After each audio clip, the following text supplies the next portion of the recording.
اگر گھر میں چیونٹیاں زیادہ ہو جائیں تو ہم ان کو دوائی ڈال کے مار سکیں؟ مارنا نہیں چاہیے۔ علماء نے لکھا ہے کہ وہ دوائی جو ہے نا اس کے قریب قریب دور دور راستہ دیں، ان کو ادھر ادھر ڈال دیں تاکہ اس کی بدبو سے وہ نکل جائیں۔ مارنے کی کوشش نہ کریں، وہ بھی اللہ کی ایک مخلوق ہے اور اللہ کی مخلوق پر ہمیں رحم آنا چاہیے۔ ایک دفعہ حضرت سلیمان علیہ السلام کے زمانے میں قحط پڑ گئی اور آپ دعا کے لیے حکم دیا کہ لوگ جمع ہو جائیں، استسقاء پڑھ کے دعا کریں گے۔ لوگ نکلے، ابھی آپ راستے میں تھے، فرمایا بھائی بس واپس چلو، انشاءاللہ بارش آ جائے۔ تو کسی نے پوچھا حضرت آپ نے اتنے لوگ اکٹھے ہوئے استسقاء، فرمایا کہ میں نے دیکھا ہے کہ ایک چیونٹی بیچاری پڑی ہے اور اپنے پاؤں اوپر اٹھائے ہوئے ہیں اور اللہ سے فریاد کر رہی ہے کہ اللہم لا تہلکنا بذنوب عبادک، کہ یا اللہ اپنے بندوں کی گناہ کی وجہ سے ہمیں تو برباد نہ کرو، ہم نے تو گناہ نہیں کیا۔ بارشیں بند ہو گئی اور ہماری غاروں کے اندر آگ جل رہی ہے، پانی ہے نہیں، زمین تپ گئی ہے، تو اللہ نے اس کی دعا کو قبول کر دیا۔ تو اس لیے کوشش یہ کریں کہ ان کو بھگانے کے لیے اور کوئی راستہ استعمال کریں۔ اگر ایک عورت کا خاوند مر گیا تو مرنے کے بعد نکاح ٹوٹ جاتا ہے؟ نہیں ٹوٹتا ہے، وہ اسی کے نکاح میں ہے، عدت گزارے گی 4 مہینے 10 دن، اور اگر اس نے دوسری شادی نہ کی تو قیامت میں بھی اسی شوہر کو ملے گی جس کے نکاح میں اس کو موت آئے گی۔ ہاں اگر اس نے دوسری شادی کر لی پھر اب جس کے نکاح میں موت آئے گی قیامت میں اس کو ملے گی۔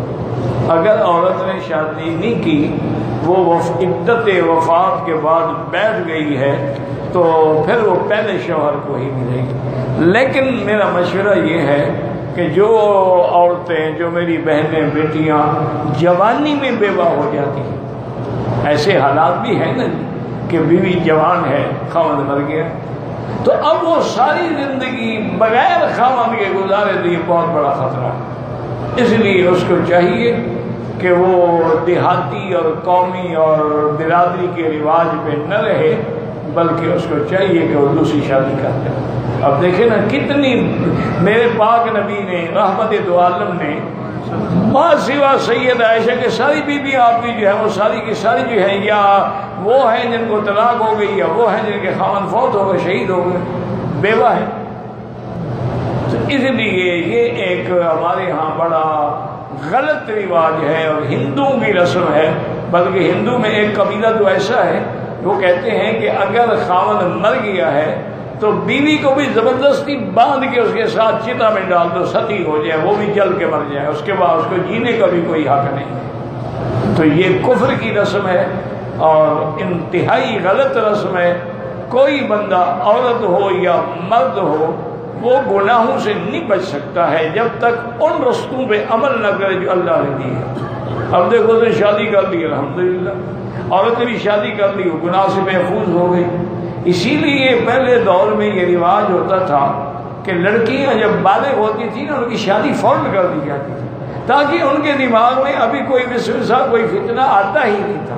اور آج کل تو اور ضروری ہے کہ ہر لڑکی کے پاس موبائل ہے اور 7 سال کی عمر میں ماشاءاللہ بالغ ہو جاتی ہے۔ اس لیے ان باتوں کا بڑا ہی خیال رکھیں۔ آج کل گھرانوں میں عزت کا محفوظ رہنا بہت بڑا امتحان ہے۔ گھروں کے اندر ٹیلی ویژن ہے، ڈش ہے، کیبل ہے، ٹیلی فون ہے، انٹرنیٹ ہے، پھر مخلوط تعلیم ہے، لڑکے لڑکیاں اکٹھے پڑھتے ہیں، اکٹھے آتے ہیں، اکٹھے جاتے ہیں، پھر اکٹھے جناب وہ باہر کے ٹور پہ جاتے ہیں۔ تو یہ سارے فتنے ہیں، ان سے بچنے کی کوشش کریں۔ اللہ تبارک و تعالی ہر مسلمان کی عزت کو محفوظ رکھے۔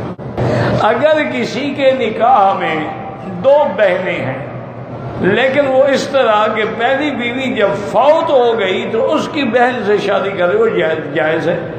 منع یہ ہے کہ ان تجمعوا بین الاختین، 2 بہنوں کو یعنی دونوں کو نکاح میں رکھے اور دونوں زندہ ہوں۔ اگر ایک بہن مر گئی ہے اب اس کی دوسری بہن سے شادی کر دی تو کوئی منع نہیں، اس میں تو شریعت کیوں، اب اس کے گھر میں ایک ہے، 2 تو نہیں ہے، ایک تو فوت ہو گئی ہے۔ تو اس لیے بہرحال یعنی 2 بہنیں نکاح میں زندہ جمع نہیں ہو سکتی۔ لیکن اگر ایک فوت ہو جائے اس کے بعد اس نے اس کی بہن سے شادی کی ہے تو وہ منع نہیں ہے۔